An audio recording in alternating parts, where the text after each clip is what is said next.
ભાવનગર શહેર જિલ્લાના 6 આરોપીઓની અટકાયત કરી રાજ્યની અલગ અલગ જેલોમાં મોકલી. પોલીસ મહાનિરીક્ષક શ્રી ગૌતમ પરમાર સાહેબ, ભાવનગર રેન્જર તથા પોલીસ અધિક્ષક શ્રી ડો.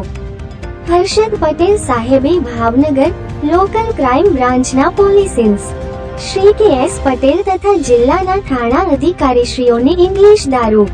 મિલકત સંબંધી તથા શરીર સંબંધી ગુન્હાઓને લગતી અસામાજિક પ્રવૃત્તિઓમાં સંડોવાયેલ ઇસમો વિરુદ્ધ દરખાસ્ત કરી તેઓને પાસા હેઠળ અટકાયત કરી જેલમાં મોકલી આપવા માટે સૂચના આપવામાં આવેલ હતી.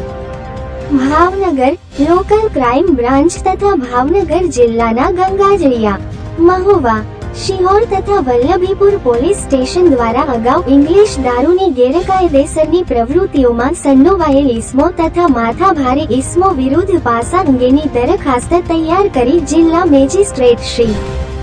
ભાવનગરનાનો તરફ મોકલી આપવામાં આવેલ હતી, જે અંગે જિલ્લા મેજિસ્ટ્રેટ શ્રી ભાવનગરનાઓએ નીચે જણાવેલ ઇસમો વિરુદ્ધ કરવામાં આવેલ દરખાસ્ત માન્ય રાખી કુલ 06 ઇસમોને પાસા વોરંટની બજવણી કરી અટકાયત કરી ગુજરાત રાજ્યની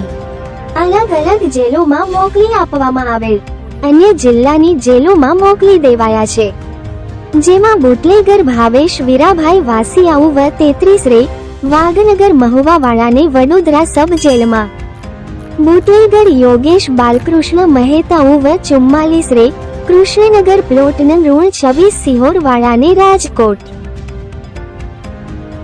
સબ જેલમાં, બુટલેગર નાગજી માધાભાઈ સાંખટુ વ 50 રે વિકટરગામતા રાજુલાજી અમરેલી વાળાને અમદાવાદ સાબરમતી સબ જેલમાં, બુટલેગર કાર્તિક ઉર્ફે કાતરો રતિલાલ લકુમુ વ 21 રે ચમારડી ગામતા વલભીપુર વાળાને લાજપોર સુરત સબ જેલમાં ઉપરાંત શહેરના કરચલીયાપરામાં રહેતા કુખ્યાત હિસ્ટ્રી સીટર ઋત્વિક ઉર્ફે બાબા દિલીપ વેગડુ વ 21 ને સુરત સબ જેલમાં તથા અસંખ્ય મારામારી, ધાક ધમકી અને મિલકત વિરોધી ગુના કરવા ટેવાયેલ તોહિદ ઉર્ફે ડાકુ ઇકબાલ મંસૂરી વ 23 રે સાંડિયાવાડ વાળાને વડોદરા સબ જેલમાં મોકલી આપ્યો છે. આ કામગીરી માટે એલસીબી તથા અલગ અલગ પોલીસ મથકોના પોલીસ અધિકારીઓ જવાનોએ કામગીરી કરી હતી.